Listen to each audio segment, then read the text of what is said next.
What we're hoping for this year is that the number of our homeless guests in the city actually reduces.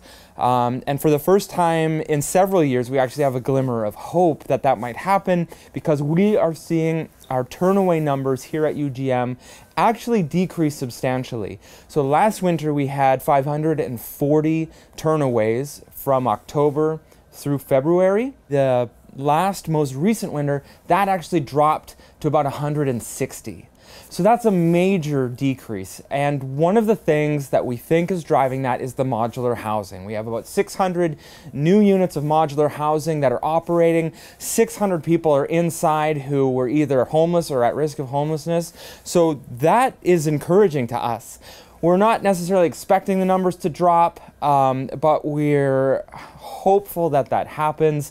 And we want people to know that the modular housing seems to be working to a degree and having a major impact. And that's so important that the public knows that, because there were so many people who were lined up against the modular housing. They were protesting it. There was a lot of fear about what was happening.